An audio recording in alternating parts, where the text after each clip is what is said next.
Saudara dan saudari terkasih, Injil kita pada hari ini diambil dari Injil Lukas bab 10 ayat 1 sampai 9. Pada suatu hari, Tuhan menunjuk 70 murid yang lain, lalu mengutus mereka berdua-dua mendahuluinya ke setiap kota dan tempat yang hendak dikunjunginya. Katanya kepada mereka, "Tuaian memang banyak tetapi pekerja sedikit.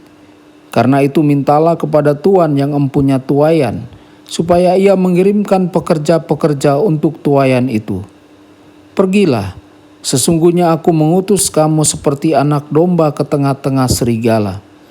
Janganlah membawa pundi-pundi atau bekal atau kasut, dan janganlah memberi salam kepada siapapun selama dalam perjalanan.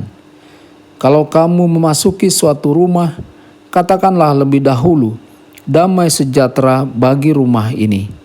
Dan jikalau di situ ada orang yang layak menerima damai sejahtera, maka salammu itu akan tinggal atasnya. Tetapi jika tidak, salammu itu kembali kepadamu.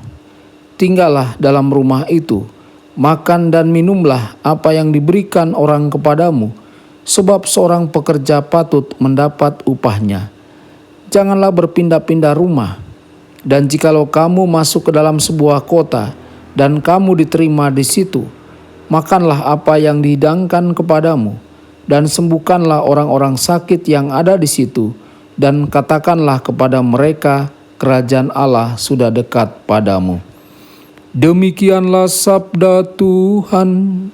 Terpujilah Kristus.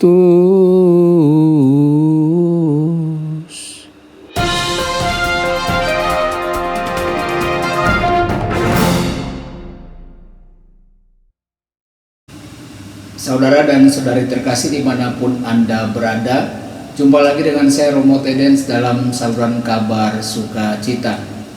Injil kita pada hari ini diambil dari Injil Lukas bab 10 ayat 1 sampai 9. Saudara-saudari, ada sebuah cerita tentang dua orang anggota gereja yang berselisih paham karena masalah sepele. Ketidaksepakatan itu mengeras menjadi niat buruk dan kebencian. Seorang kawan menjadi tertekan akan situasi tersebut. "Aku akan melakukan apa yang aku bisa untuk menyembuhkan perpecahan di antara teman-temanku itu," katanya pada dirinya sendiri. Lalu dia memanggil temannya Joko terlebih dahulu dan bertanya kepadanya, "Apa pendapatmu tentang temanku Tommy? Pikirkan dia," berkedip Joko. "Dia hina di mataku. Tapi," kata pembawa damai, "kamu harus mengakui bahwa dia sangat baik kepada keluarganya." "Ya, itu benar. Dia baik kepada keluarganya." Keesokan harinya, pembawa damai itu menelepon untuk melihat temannya Tommy. "Apakah kamu tahu apa yang Joko katakan tentang dirimu?" "Tidak. Tapi aku bisa membayangkan hal-hal kotor dan tidak baik yang akan dia katakan tentang diriku." "Ya," kata pembawa damai, "dia berkata bahwa kamu sangat baik kepada keluargamu." Apakah dia mengatakan itu?" kata Tommy. "Dia pasti melakukannya." "Sekarang apa pendapatmu tentang Joko?" "Saya pikir dia adalah seorang penipu dan bajingan," kata Tommy. "Tetapi," kata si pembawa damai, "kamu harus mengakui bahwa dia adalah orang yang jujur." "Ya, dia jujur. Tapi apa hubungannya dengan itu?"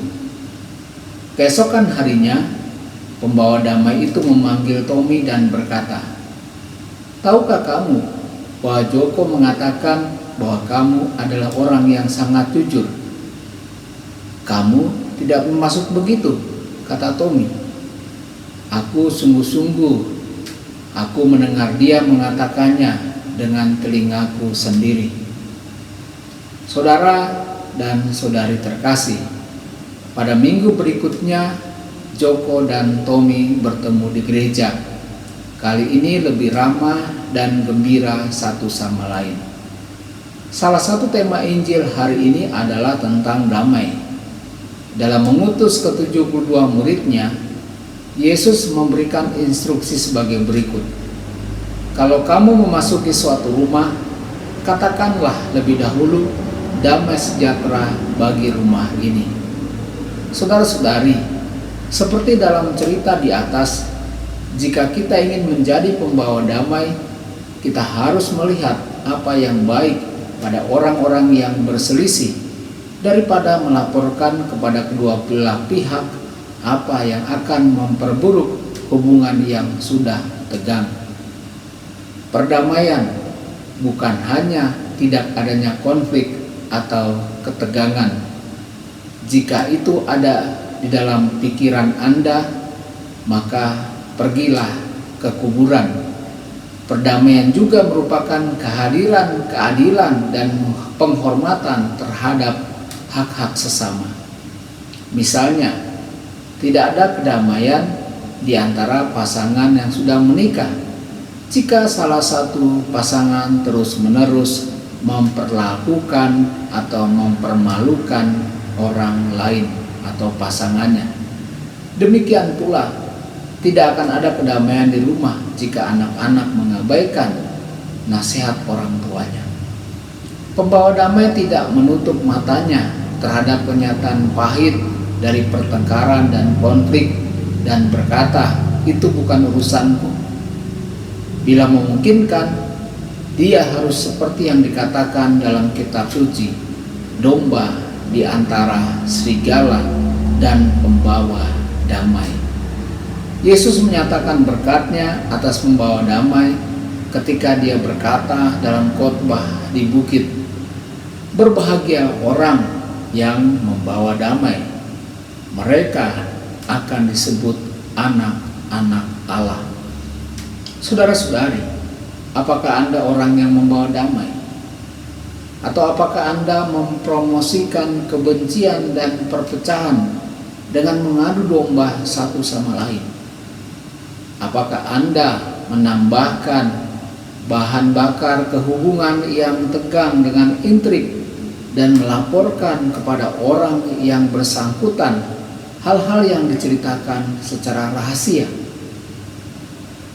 Saudara-saudari, Yesus bermaksud agar kita berbagi damai sejahteranya. Yesus bermaksud agar kita menjadi instrumen damai sejahteranya. Tuhan Yesus memberkati dan menyertai Anda semua. Sabda Allah adalah kebenaran. Sabda Allah adalah kehidupan. Mari kita mencintainya, mari kita menghayatinya. Ya Tuhan yang ku muliakan, sabdamu angkat resahku.